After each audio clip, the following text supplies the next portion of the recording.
हटाया गया है। ये शहबाज शरीफ ने कहा है कि भारत ने हम पर युद्ध थोपा, भारत ने हम पर मिसाइलें दागी। ये शहबाज शरीफ ने कहा है, भारत ने हम पर युद्ध थोपा। तो जो संबोधन की जो बात हो रही थी उसकी बड़ी बातें सामने आ गई हैं। शहबाज शरीफ अपने लोगों को गुमराह कर रहा है और ये कह रहा है कि भारत ने हम पर युद्ध थोपा। ये पाकिस्तान के प्रधानमंत्री का बयान है। भारत ने हम पर मिसाइलें दागी। शहबाज ने अपने सेनाध्यक्ष मुनीर की तारीफ की है। तो ये इस वक्त बड़ा बयान आ रहा है, पाकिस्तान के प्रधानमंत्री का बड़ा बयान। शहबाज शरीफ ने कहा है कि भारत ने हम पर मिसाइलें दागी हैं, भारत ने हम पर युद्ध थोपा है। इस बयान के बहुत सारे मतलब निकल रहे हैं। राजेश, इस वक्त जब सीज फायर हो गया तब ये बयान क्यों? क्या ये मैसेज है सीधे कि भारत ने हम पर युद्ध थोप दिया है? ये इसको डिकोड अगर करिए इस लाइन को, उसने कहा कि युद्ध थोपा है, इसका मतलब वो मान रहा है कि इसका मतलब वो मान रहा है कि युद्ध हो रहा है। बिल्कुल। अभी तक तो युद्ध की टर्मिनोलॉजी इस्तेमाल नहीं कर रहा था भारत अपने तरफ से। बिल्कुल। केवल कह रहा था कि हम रिस्पॉन्ड कर रहे हैं, मिलिट्री एक्शन ले रहे हैं। लेकिन अगर शहबाज शरीफ ये कह रहे हैं कि युद्ध थोपा है, इसका मतलब पाकिस्तान इसको युद्ध मान रहा है, और युद्ध के लिए तैयार है। हमारे सैन्य ठिकानों को निशाना बनाया गया। ये इस वक्त शहबाज शरीफ का ये बयान अपने आप में बेहद गैर जिम्मेदाराना और बेहद बेवकूफ़ी भरा बयान।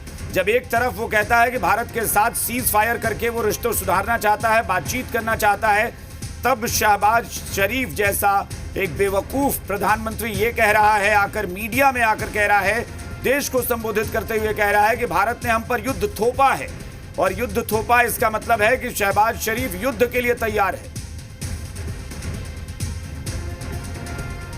शहबाज शरीफ ने अपने सेना के जनरल कमांडर मुनीर की तारीफ की है और कहा है कि हमारे कई सैनिक शहीद हो गए हैं। ये शहबाज शरीफ ने यह भी माना है कि भारत ने जो पलटवार किया है, जो जवाब दिया है, उसमें पाकिस्तान की सेना को बड़ा नुकसान हुआ है।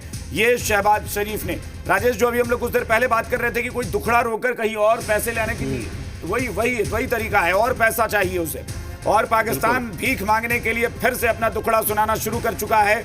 एक ऐसा देश जो भीख मांगकर अपना चला रहा है सब कुछ, जीवन दिनचर्या, वो फिर अपना दुखड़ा रो रहा है। और अगर शहबाज शरीफ को यही आपत्ति है, यही तकलीफ है, उसे यही शिकायत थी, तो फिर दुनिया के सामने सीज फायर के लिए गिड़गिड़ा क्यों रहा था ये प्रधानमंत्री?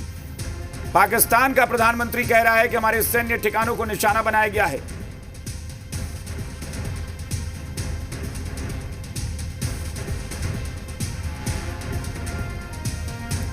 और शहबाज शरीफ ने यह कहा है कि उम्मीद करते हैं कि भारत बातचीत से इसका समाधान करेगा। शहबाज शरीफ ने यह भी कहा है कि जंग बंदी के लिए हम पूरी दुनिया को शुक्रिया कहते हैं। तो एक तरफ ये कहा कि युद्ध थोपा गया, दूसरी लाइन ये कही गई कि भारत ने हम पर मिसाइलें दागी, हमारे कई जवान शहीद हुए, हमारे मिलिट्री कैंपों को निशाना बनाया गया। दूसरी बात शहबाज शरीफ ये कह रहे हैं, वो उम्मीद जता रहे हैं कि भारत बातचीत से पूरे मसले का समाधान करेगा। शहबाज शरीफ ये भी कह रहे हैं कि जंग बंदी के लिए जो सीज फायर हुआ है उसके लिए पूरी दुनिया को शुक्रिया। लेकिन कौन सा सीज फायर, जब सीज फायर को मान ही नहीं रहे हैं पाकिस्तान की तरफ से कोई, तो ये कैसा सीज फायर है जिसकी बात कर रहा है शहबाज शरीफ? बिल्कुल। और सबसे बड़ी बात है राजेश की, अगर बातचीत आपको नहीं करनी है, अगर